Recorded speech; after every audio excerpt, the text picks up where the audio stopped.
Hey, what's up, guys? Welcome back to the HPR Chronicles with Shakur and Brother Smith. What's up? It's Wednesday, September 25th. This episode was supposed to come out crispy today, but we both had stuff going on this week, so it's a little late. So it'll probably come out on the 26th, which is tomorrow midnight tonight. But the Today in History will still be for September 25th. So just wanted to clear that up with the audience first. For all of our new listeners, it's a podcast about history, politics, and race from a pop culture perspective. I like to say that because we just happen to be cool and have swag. So it's not from a non-pop culture perspective. We always try to break it down simple and plain for you guys to understand it. I am a filmmaker from Trinidad and Tobago, and I travel a lot. I've always had a love for history and politics and race and the whole thing. And Chris is a veteran of the Army Reserves, which I think is really cool. And he still works for the VA. We do have respect for our veterans, whether you agree with them serving or not. It has nothing to do with them. They just do their duty. So big ups to Smith for that. He is a veteran of the Army Reserve. That's really cool. It's about truth. It's not pro any race like we always say. It's just pro truth. If the truth offends you, we're sorry, not sorry. That's what we always say every week. That's our slogan. And a lot of people know a few weeks ago, I went to Spain, and I went to Barcelona and Madrid. Chris was actually supposed to come, but things didn't work out. But he will be traveling with us next year, where we hit some countries in Europe and stuff, and we'll definitely be bringing you guys some shows. We may even shoot a show out there about one of the countries while we're there, which was the plan this year, but it didn't work out, like I said. But next year we're going to bring that to you guys. I think it'll be kind of unique to be in the country and do our episode and put it out. That'll be really dope. Yeah. So that's what we're going to do next year. Look out for that. So as promised, we said we would talk about my trip in Spain, and 2 weeks ago we covered just in general Spain and what happened, and we said we would bring the historical aspect of it on this show. So it was just a few weeks ago. I came back September 6th. I landed, and today's the 25th, so it's not even a month, and we're bringing you guys the info. And Catalonia is just as important, and I wanted to cover it in one episode, but Smith did me a favor, and he's going to cover Catalonia next week, so you guys can research and see how it all ties in. Today, I'm going to talk about Barcelona and that history. Okay. And it does cover Catalonia a little bit, and there's a lot of hard words in here, guys, to our listeners, that are very hard to pronounce. So some stuff I may just spell. Bear with me as I try to pronounce some of this stuff. And again, the purpose of our show is to entice you to go out there and research and do the history on your own and travel and stuff like that. So everything that I'm talking about, you guys can obviously do your research and take it further. You know what I mean? Yeah. But this will definitely be a brief history of Barcelona, starting from the Romans and before. So let's get it cracking. Let's go. Anything you want to say, Chris? No, I want to say before we go. We have another podcast that I do called Relationships, Romance, and Propaganda. This is off topic, but I wanted to talk about it on the show on purpose, because we talk about this podcast on our other show too. But I got to guest appear on it. Yeah, so. Smith actually got to guest appear on that show, and we talked about this podcast. So anyway, we did one about zodiacs, astrology. That came out, and Chris is a Libra. Yeah. You know what I'm saying? And I always thought he was crazy until I listened to the podcast today while I was working out. And I didn't know that, like Scorpio is like the sexual zodiac, and Aquarius are known as the humanitarians and really creative and visionaries. I didn't know that Libras were known as the peacemaker, balancers. Yeah. Like they always want to get the other side. Because me and me and Chris would be talking about stuff, and I'd call him venting about a girl, and he'd always give me the other side. Yeah. I'm like, I don't want to hear that. I want you to hear what I'm trying to tell you. But now I get that that's just in their nature. I had no idea. And so it really made me understand you as a friend much better. Got it. Yeah. Kind of like how I thought I was crazy until I learned about Aquarius. I was like, oh, we all are like this. But I honestly thought that I was crazy. And I'm like, why is Chris like... And I always questioned it. And it used to kind of irk me and annoy me. But now I get that's just how all of you guys are. I was like, oh, shit. Anyway, so I just wanted to tell them that on the show. Cool. Check out Relationships, Romance, and Propaganda when you can. And like I said, we talk about this show on that show as well. So, brother, I understand you a lot better now. I won't get annoyed anymore. So I just wanted to say that. All right. You know what I'm saying? And it's funny I'm saying that because even on some of our first shows, he would always try to debate the other side. And that's just what Libras do. It's crazy. Anyway, let's talk about Barcelona. So I went to Barcelona a few weeks ago, and as promised, I said I would cover it on the podcast. Now, I wanted to talk about Catalonia, like I said, also, but because you can't really talk about Barcelona without talking about Catalonia, which is where Barcelona actually is, I asked Crispy, a.k.a. Chris, a.k.a. Smith, to cover Catalonia. So he'll do it on a separate show next week. I'm just reiterating some of my notes here, guys. So when he does that episode, you'll see how it connects. And then let me just say this. It's funny because when I was talking to people about going, they told me that the locals would be happy if I called it Catalonia. Yeah. You know what I'm saying? And now I understand why. They actually look at themselves as Catalan people. Yeah. And the Catalan language is even different as the Spanish. Some of the locals speak. Yeah, the Catalan language is even different than the Spanish some of the locals speak today. You know what I'm saying? Yeah. A lot of them still speak Catalan, as they say. You know what I'm saying? I also want to say, Chris, never listen to people when you're traveling. And I kind of touched on this 2 weeks ago when we first covered me going to Spain. But I want to expound on that a little bit. Take their advice with a grain of salt and do your own research. Yeah. And I'll tell you what I mean. So before I went, I had one friend in particular in wine country, you know who she is, who had nothing but negativity to say about Barcelona and the crime and how unsafe it was. Yeah. She literally told me to be careful dancing in clubs because girls would try to put their hands in my pocket to pickpocket my money and stuff like that. Oh, I didn't know that. Oh, yeah, she even said that. Oh, okay. And it was nothing like that. Yeah. And when I came back and told her my experiences, she retracted all of a sudden and said, oh, well, it's not that bad. It's fine. I was just kind of saying. And I almost wanted to say, Adrian, and she don't listen to the podcast. I'm going to say her now. I almost want to say, Adrian, are you kidding me? Yeah. The way you talked before I left, now you're retracting and going, oh, it's not that bad. Wow. That's what I wanted to tell you. She literally said that. Oh, well, I didn't mean it was like that. Dude, man, she made no sense. And you know, what I don't understand is why she had to make it sound so bad. You know what I'm saying? Yeah. When I was there, I heard about one murder, and the people in town were shocked. And it's good, and it's good that it's surprising to them because that means that their culture haven't normalized murder. Yeah. And hopefully they never will. And you know what I'm saying? And when you told me it was a stabbing too, right? Yeah, it was a stabbing. So it's a big difference between. I mean, I get how. Well, it's just like in America, of course, shootings are very common. Right. Where even there, you know, it's stabbings. But what'd you say, 17th or something like that? So it was less than that. Yeah, it's it.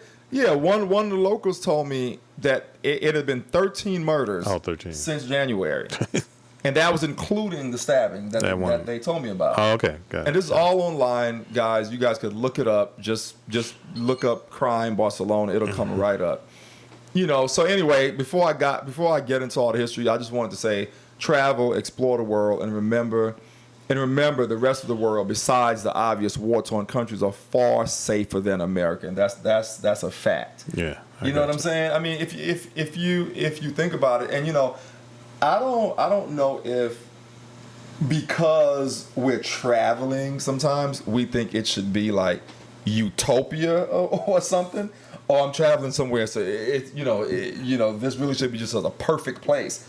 I'm just saying, it seems like that's in people's mind. Like, they go to a country, there shouldn't be no pickpocketing, no crime. Like, well, actually, what's like, funny is people make the pickpocketing seem so like they're so good at it. Right. That's what it seems like more. But you can get pickpocket anywhere in the United States. Yeah. I mean, I've had a friend of mine. Well, a friend through an ex-wife was coming to visit us, and he couldn't make it because he was in a bus stop and gotten his wallet stolen. Yeah. See? So I mean, obviously it happens in America, or in the United States. Saying. So that just, and even myself, I'm always going to be alert about that, but I'm not going to be so scared that I wouldn't go. Right. And I wouldn't, I would probably do something different, like the idea of putting maybe your wallet in your front pocket. Right. Or like maybe not necessarily, just anyway. Different little things. Like, I don't know, if I had a jacket, I'd be putting whatever it takes. Right. But the thing about it is, when you go overseas to any country, you should just be alert and be on your P's and Q's. You're in a different country. Mm-hmm. And of course, if you're a tourist, they're going to feel as if they can get away with doing crime to you easier because you are a tourist. Mm-hmm. So you got to just be on your P's and Q's. And another thing, all of those countries usually take care of their tourists because that's their main source of income. So it's not going to be rampant crime against tourism because they don't want to lose the income of the tourists. And if people know, like, oh, this isn't a place a bad place, then they won't go. They won't go. You know what I mean? So, guys. So it's almost like when America got, America's being warned by Europeans to be careful coming out here because of gun violence. Right, exactly. And as much as I remember someone trying to contradict it, it's actually true. Like, but here we think of those countries as being worse when, anyway, yeah. Yeah, you're actually more likely to get killed in a drive-by here than you're likely to get killed in an earthquake. That's a bad. Real statistic. Mm-hmm. If you're just talking about Cali, So get out there and travel, man. Don't believe the hype. Don't listen to what people say, and take it with a grain of salt. Do your own research, and save your money. Get out there and see the world. It'll change your life. I promise you. And the point you made is actually, I think is very important, is that a lot of countries, tourism is part of their economics. So they are definitely going to curb, do what they can to prevent that from happening. Crime, so that as much as they can have as many people come. Otherwise, exactly. And I think. Yeah, I think Barcelona is one of the most visited cities in Europe. Actually, it is. Yeah, I forget what their visit rate is, but it's millions a year. Millions. Yeah, millions. It's out of this. Yeah. Anyway, so let's like get into the history. Like I said, a lot of this stuff is really, really hard to pronounce. So bear with me, guys. Some of the stuff I'll spell, and again, you guys could just look this stuff up. But I'll just give you the rundown, and there's tons of info out there on it. But this is the HPR Chronicles version of the history of Barcelona, real quick. So the first time, the first noted history of the area dates back to 2500 BC. That's first of all, which is kind of interesting. The first settlement dates are from between 2000 and 1500 BC, which is interesting. And you know what's funny? It trips me out how much older these countries are, which is why I like visiting these countries. It's crazy. I mean, this stuff is, 2,000 years before Columbus. Yeah. You know what I'm saying? Yeah. It's crazy. It trips me out. Anyway, which is why I love going to these historical cities. Mm-hmm. Anyway, so in the beginning, Barcelona and its surroundings was home to two Iberian villages. One was Mont Tabor. Is that how you would say that? Crispy, I'm going to be asking him for help when I can, by the way. Mount Tabor. See, I don't know the accent. I guess Mount Tabor. Or just Tabor. And no one knows the actual name, but this settlement has been called Barcelo, Barsanam, or Barkeno by different people throughout history, and it is believed to be the origin of the name Barcelona, which makes sense. The other settlement was called, what's that, Lay? Laye? Or Lie? Yeah, I just say Lay. Lay. And was founded... Lay? Yeah, and was founded on Mont Juke. It was inhabited by the Laetani people. I guess that's what that is. Okay. Laetani. The Romans, and like I said to our listeners, bear with me, I'm going to take my time with this. You guys could really get it. You know what I mean? During the 3rd century, Barcino was destroyed by the Germanic tribes. I guess that would be the Germans. Yes. You know what I mean? It was then reconstructed and fortified with an enormous city wall of over 1,000 square meters long. The wall demonstrates just how important the city was for the Romans. You know what I mean? In 415, keep in mind, this is year 415. You know what I'm saying? 1,000+ years before Columbus. You know what I mean? The Visigoths, led by Ataulf, attacked Barcino after crossing the Pyrenees, fleeing from southern Gaul. Barcelona was declared the seat of Ataulf Count for a few days before he was killed, and the capital of the south of France was moved to Toulouse. Barcino was controlled by the Visigoths for 3 centuries until 717 and 718. It was captured by the Moors. The Moors' rule lasted a little less than a century. The Moors were black, by the way. I just wanted to add that. And I do want to cover the Moors. I heard stories about how the Moors conquered Spain and all that and what happened. I want to do the whole podcast on it. So we'll do that another time. The Moors came from Africa. Everybody knows that. Anyway, well, maybe they don't know that. But yeah, and so then in 758, the local Wali wished to declare independence from the Emirate of Cordoba, ruled by the Umayyyad dynasty. The Umayyad dynasty? That's where the Umayyad dynasty? Yeah. That looks good. Sounds good. Right. Sounds close enough. To do so, he allied with the French, which led them to struggle for power until Louis the Pius captured Barcelona in 801. Right? In 801, and I want y'all to follow me closely. I mean, it's just dates and weird ass names the whole time. but I want you to follow me because I'm giving you an entire chronological history till today, which is interesting, which is why I like this. You know what I mean? Okay. So in 801, once the city was taken from the Muslims by Louis the Pius, you said, right?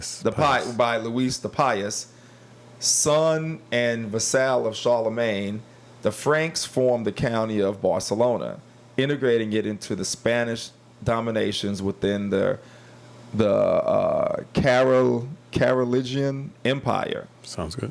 Yeah, and you know what? I want to stop right here. You know, until I studied this, I had no idea Muslims had taken over Spain at one point. I didn't either. But I mean, it's interesting. Reading what I read too, about the Moors were they're Muslim. Oh, I didn't know that. Yeah. So the county was a small area bordering the county of Girona and the county of Osana. In 803, the Franks named Berra, a Gothic tycoon, the first count of Barcelona. So I guess he was rich. You know what I'm saying? For a century, the county was ruled directly by the Frank counts. The county of Barcelona suffered from incursion of Islam in the years 827, 850, 852, and 856. I didn't even know Barcelona was once Islam. That's what I just said. That's a note that I have. In 878, Louis the Stammerer named Wilfred the hairy count of Barcelona and Girona. He was also Count of Sardinia and Urgell. Wilfrid, 878 to 897, gave the Count a leading role over the Catalan counties. Count Sunyer extended his influence to the Ebro Delta, although his successors were in fact vassals of... Vessels. What's it? That's how you say it? Vessels? You know it's a VA? VASA. Oh, you're right, vassals of the Muslims. They did not prevent numerous raids, the most damaging being that of 965. 20 years later, in 985, Almanzor attacked the city, destroying it. You want to know something that kind of trips me out when I was reading all of this, all the civil war and the wars and everything else? Mm-hmm. It made me think, like, so all this went on, and this was way before Columbus. Mm-hmm. Then Columbus came, and he came to America and did the same thing. And then the Spanish had a bunch of wars here too. Mm-hmm. It just trips me out, and for me, it kind of just showed me that throughout the entire history, there's just been wars upon wars upon wars of people, establishing countries and colonies and this and that. Yeah. Nothing was done normally, like in the right kind of way. Isn't that interesting to you? Well, I think back in that time there was no compromising stuff. People had a land, and then you'd be like, "I want this," or "I'm coming to invade and take your people over," and then you'd have to fight over it. Yeah. I'm guessing resources, just wanting to expand for whatever reason. That's early on. So. Yeah, it's crazy though. It was probably better and easier to conquer a group or a community or town or whatever than to start something on its own, because then you get those resources. And then you had more land as well. Correct. And all that stuff. Okay, so Borrell II, Count of Barcelona. And I forgot to put my phone on silent. Let me do that now before I keep going. Borrell II, Count of Barcelona, Girona, Osana, and Urgell separated himself from the authority of the Frankish monarchs by not coming to Aquitaine to pay homage to the new French monarch Hugo Capetto, on the pretext that the Franks had not helped him in the face of the razzia of Almanzor. The unions and disunions with the neighboring counties of Urgell, Osana, and Girona were continuous due to the historical sway of inheritance and pacts. I guess they would make pacts with each other, Okay. It was with Raymond Berenger that the county of Barcelona acquired more importance in extending its power to Ribagorza, and to the south to near Tarragona, in turn slowing down the possible expansion of the counties of Sardinia, Urgell, and Pallars, and even collecting outcasts from the Moors' borders. Count Raymond Berenger II wanted to conquer Valencia, which is a city south of Barcelona that I didn't have a chance to visit, but I want to go to Valencia when I go back. But the Cid prevented him from doing so. Raymond Berenger III married the heiress of the county of Provence. The two counties together began a phase of international expansion, and by 1114 they temporarily conquered Mallorca.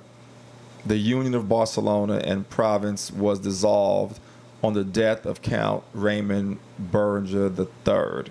And you said he married the heiress. Yeah, the heiress. Okay. Yeah. Thanks for correcting that.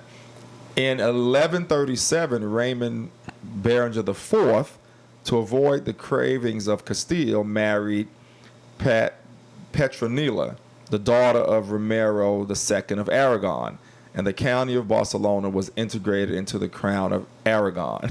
And it just me out because it's just kings and queens and marriages and daughters, and they just, you know what I'm saying? So now, if I kind of understand that, is they'll marry within each other, different crowns or whatever. Yeah, to consolidate. To consolidate, but also it then, that's considered like a peace treaty of sorts, I guess, because... You know? Yeah. Okay, so now we're talking about doing the Crown of Aragon. The union with the Kingdom of Aragon favored the expansion of the county of Barcelona throughout Catalonia, and the fact that Barcelona became the political and economic center of the new Crown of Aragon. Barcelona was the venue for the celebration of the Cortes de la Corona de Aragon on several occasions. Whatever that celebration is, you guys could look it up, leave comments in the bin below, because I didn't look up the celebration at all. The strong expansion of the Crown of Aragon over the Mediterranean, which became one of the powers of the time, made Barcelona one of the most important cities in the Mediterranean. King James founded the municipality of Barcelona in 1249, stipulating that it would be governed by 5 councillors and by the consul descent. Now, one thing I want to go back and read real quick is about Catalonia's connection here. You see how it said, the union with the Kingdom of Aragon favored the expansion of the county of Barcelona throughout Catalonia, because Barcelona sits in the region of Catalonia. And the people, again, still consider themselves Catalan people. They don't like identifying with Barcelona. So prosperity continued until 1313, when famine and plague killed thousands of people in Barcelona, and 4 years later, the city was devastated and decimated by the Black Plague. I keep hearing about this Black Plague. They were even talking about it when I was there, but I didn't get into it to see what that disease was or whatever, the Black Plague. But I've heard so much about it. The plague would not leave the city, which had continued to plague during the 15th and 16th centuries. It was in 1401, the first public bank, the Canvas Taller, was founded in Barcelona. Go ahead. Sorry, just the Black Plague. I know it was a disease type thing that was passed by rodents or whatever. Oh, okay. And stuff like that. I remember hearing something like that. So it killed a lot of people. Yeah. In the 15th century, Barcelona went from bad to worse. The excessive increases in prices and wages led to a major economic crisis. Some of the trade with the East was lost, and the two factions into which the city was divided, the Busca and the Biga, clashed in a struggle to evade their responsibilities. The currency was devalued, foreign trade fled to Valencia, and the textile industry came to a standstill. The war of remences, the war of Remnant. That stuff is a tongue tied, man. Rements. The war of remences or rements. Peasants against their lords, and the war with John II of Castile ended up ruining the city. So this was in the 15th century. At the end of the 15th century, the privilege of insacculation granted by Ferdinand II of Aragon to many cities, a privilege that consisted of distributing the municipal power among the local oligarchy by lot, lowered the level of confrontations and began a period of slight prosperity for the city. The link between Ferdinand II of Aragon and Isabel of Castile, the Catholic monarchs, unified both the kingdoms, and in the new union, the Crown of Aragon and Barcelona, as the de facto capital, began to lose importance in favor of the most powerful Castile. Barcelona developed the military naval industry and benefited from the precious metals traded between Seville and Genoa. And Seville, I didn't have a chance to visit either. That's another city, west of Barcelona, I'm sorry. At the beginning of the 17th century, Barcelona began to mint a pure copper coin, and in 1609 founded the Bank de la Ciutat. The 17th and 18th centuries were difficult for Barcelona. The possessions of the Mediterranean had been lost. The banditry favored by the struggles between the oligarchs put an end to the land trade, and as if that were not enough, it suffered during the War of the Spanish Succession. The Civil War, or the Reapers, War arose as a result of the liens that the Spanish crown imposed on their territories to maintain a diminished empire to defray the cost of the 30-year war with France. I didn't even know they had a war with France.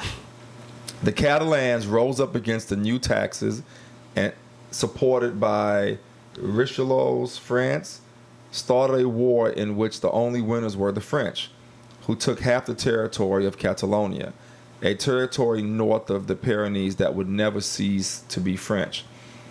The War of Secession pitted half of Europe against each other for succession to the Spanish throne, between the supporters of the Bourbons and those of the Habsburgs. The Crown of Aragon and Barcelona were in favor of the Habsburgs, who promised to keep their privileges, but the Austrians left Catalonia to their fate, and after the Treaty of Utrecht, Catalonia passed into Bourbon hands. It's crazy what that city went through, man. The wars left Barcelona bankrupt. When the Spanish and French troops conquered the city, they found it totally ruined. After Barcelona's support for the Habsburgs, the new king, Philip V, began a radical transformation of the current status of Catalonia. In 1716, Philip V issued the Nueva Planta Decree, the purpose of which was to unify his empire and suppress local jurisdiction. Barcelona lost the insacularization regime, the suppression of the Cortes, the Consul Descent, the Generalitat, the disappearance of the mint, the university was moved to Cervera, and Spanish was imposed as the administrative language. So in 1716 was when, I guess, it went from the Catalan language to Spanish being imposed as the administrative language of the country. Yeah. 1716. After the War of Secession, trade with America and the rest of the peninsula turned Barcelona into a prosperous city.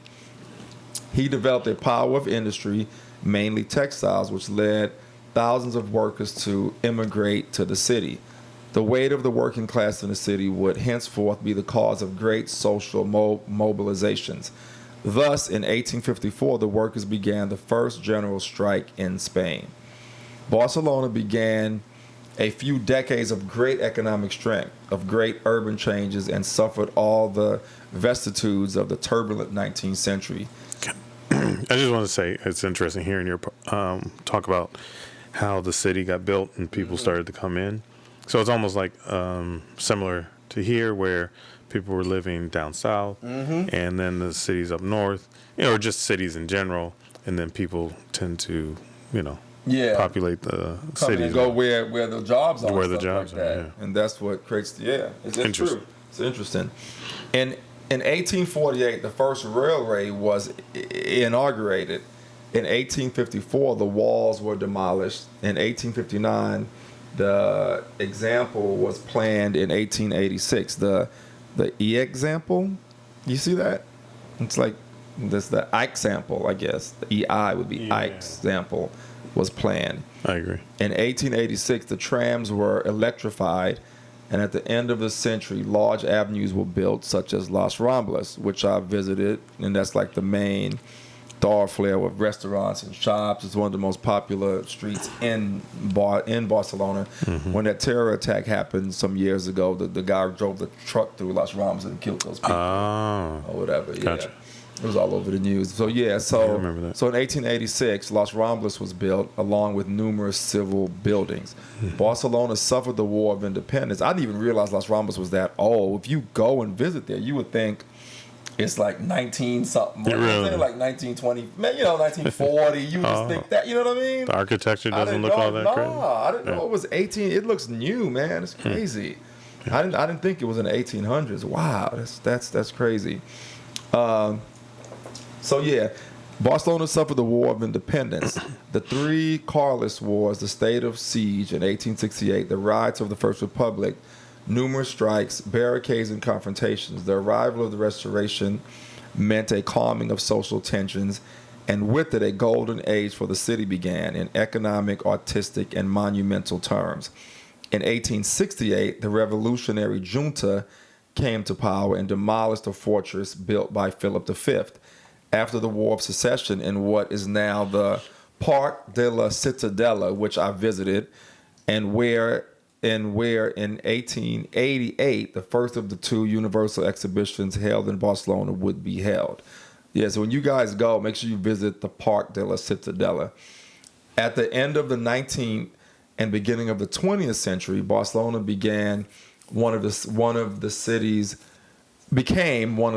where the modernist movement developed with more strength and personality. Painters, designers, and architects left an indelible mark on the city that was forever marked the idiosyncrasy of Barcelona.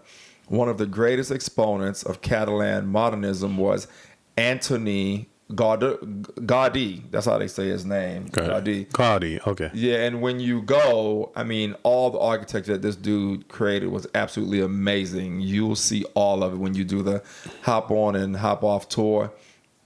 You're going to see everything this Catalan architect created. It's unbelievable. Just his style, his way in which he created the buildings and stuff like that. It was crazy. Cool. Just his designs and the whole deal. In 1909, Barcelona suffered the so-called Tragic Week, a serious workers' disturbance motivated by the way in which troops were recruited for the Moroccan War, which is another thing I didn't even know. They had some Moroccan War and they recruited troops from Barcelona. That's interesting. Like they had a, what I'm saying? It's like, wow. 2 decades of great prosperity began in 1909. The provisioning of the warring powers in the First World War enriched the Barcelona burgess. That's what that says, Chris? Burgess. Yeah. Some of these words are hard to pronounce. At the end of the war came a time of crisis that would go down in history due to the hard confrontations between the bosses and the anarchist movement. Primo de Rivera organized a coup d'etat in 1923.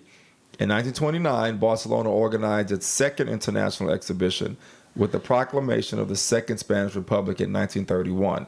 Barcelona recovered the Generalitat when the statute of autonomy was promulgated. That's how you say that, right? Promulgated. Yeah, you guys get it. In 1932.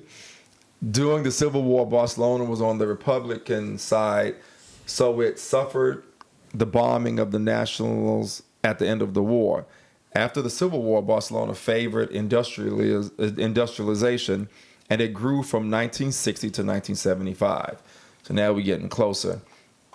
When the dictatorship of General Franco fell and the democratic period began, Barcelona regained the Generalitat and the autonomous capital of Catalonia. The economic boom, due in large part to Spain's entry into the European Union, enabled it to organize the 1992 Olympic Games. The 1992 Olympic Games promoted Barcelona worldwide, and today it is one of the main tourist destinations in the world. Nowadays, Barcelona is a modern and open and tolerant city, converted by its own merits into a cosmopolitan capital that has everything a city can dream of: good climate, the sea, beaches, a beautiful port which receives the largest number of cruise ships in Europe, a modern and large airport. It is also home to numerous international conventions, and I wanted to add this, and it has more scooters per capita than any other European nation. Everybody's on a scooter there. Like you roll through the city, dude, and there's scooter parking everywhere. And all you see is scooters. I mean, you literally be chilling and you'll see like fly girls just zooming through on scooters in traffic, like going wherever. You know what I'm saying? It tripped me out. I was like, wow. And it's one of the what? And it has more scooters per capita than any other European nation. There's I swear there's an Asian, and I can't think of which place, but where scooters is pretty. There's a lot of places that seem scooters are popular, but it's easier, cheaper, and whatnot. Right. Yeah, I don't know about Asia, but I do. Like I said, I do know in Barcelona, they have more than any other European city or country. Yeah, which was interesting. And you literally, and when they said that we were on one of the tours, I was like, wow, I see why. I mean, it's a bunch of them, man. It's crazy. You know, and you want to know what else kind of trips me out? I want to say before I move to this day in history. One of the things I noticed, how when I was there for that week, Crispy, I didn't see not one accident. Really? Yeah, and if you see how these people, they just going, these scooters are zooming through and cars are stopping and buses are coming through. And you know what? That's how it is when I was in Italy and Rome and everywhere else too. It kind of trips me out how it seems like every other country I've been to, they know how to like get along in traffic without just running into each other constantly. I mean, if you see how it just moves, it's really trippy. Okay, yeah. You know what I mean? Like, how are they not having accidents? I've heard that question because I'm like, how did she just not get hit? How did that bus not just hit that car? And it just trips me out. Yeah. And I didn't see not one accident. Wow. And if you see how they drive, you be like, oh, they probably have accidents every other day. You know what I mean? Yeah. I didn't see not one. I didn't see a stranded car on the side of the road. It just really trips me out, man, how these cities can do that without getting into trouble, you know? Yeah. Anyway, guys, I know that was choppy. I apologize. These are words that I've never heard in my life. Never names and words I've never heard or went through in school. So the pronunciation was really tough for some of this stuff. But yeah, like I said, be patient with us. And again, you can look up history on your own, you know, after you listen to the podcast and check all this stuff. If you ever visit Barcelona, at least you kind of have a sense of where the history lies and stuff. And you can definitely look at all of Gaudi's, his architectural marvels, you know, the Sagrada Familia, the big church, amazing, and everything else. You know, you go through the city on the hop on, hop off tour, it'll all be pointed out to you, you know. And if you really got paper and want to do your own thing, they even have private tours where it just be you and your family or loved one, and y'all can do your own thing and see everything on your own as well. So yeah, that's it for Barcelona. Anything you want to say before I move on to this day in history? A lot of the stuff you talk about, you know, relates to Catalonia, so yeah, nothing I'm going to add or change. So. Oh, okay. But it's very interesting, you know. Yeah, because when I was looking up Catalonia, I just saw a whole separate thing on their history and what they did and how they. I mean, it's very some of it's close. So. Some of it's close, yeah. Because it's the same place. Correct, because Barcelona is in Catalonia. Yeah, exactly. But I kind of wanted to. So I'm hitting different things. I'm gonna hit some history and some I stuff. got you. So, yeah, don't worry. Got it. Yeah. So yeah, man. So this day in history, September 25th. And again, this episode may air September 26th, but we're still gonna do it for September 25th. So this day in 1492, the crew of the Pinta, one of Christopher Columbus's ships, mistakenly thought that they had spotted land. That happened today in 1492. Then another one, 1493, Christopher Columbus left Spain with 17 ships on his second voyage to the Western Hemisphere. Wow. 17 ships he left with in 1493. That's crazy. And you know what, too, real quick about Christopher Columbus? I didn't know that he was from Italy and he came to Spain and asked the Queen for sponsorship, and they sponsored all his stuff. I didn't know that. I thought he was from Spain. Gotcha. But he was Italian, and he came to Spain and said, hey, I'm going to go to the Western Hemisphere. You guys want to pay for this shit? Yeah. And they were like, all right, we'll. But everything you find is ours. Oh, absolutely. Yeah. The Queen, they want yeah. So it's crazy, 17 ships. Actually, and all you ever hear about is the Nina, the Pinta, and the Santa Maria. Yeah. Damn.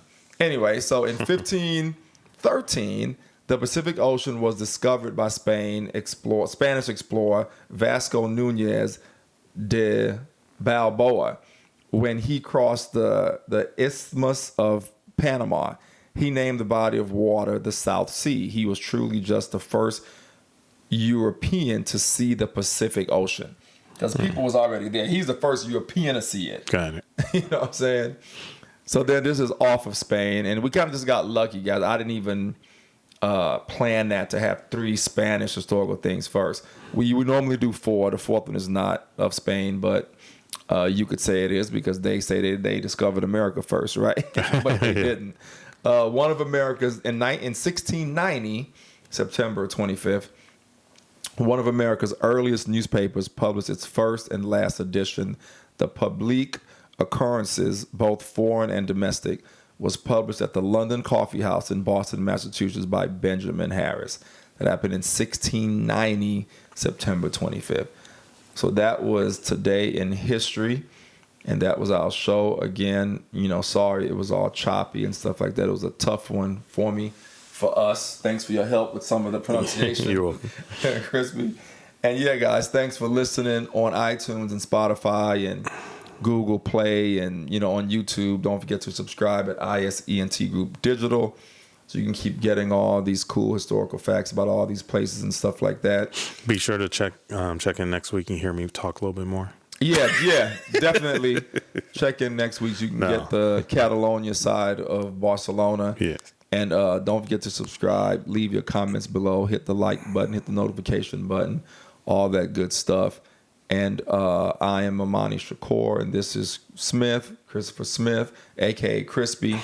And thanks, and we'll see you guys next Wednesday. Peace out. Peace.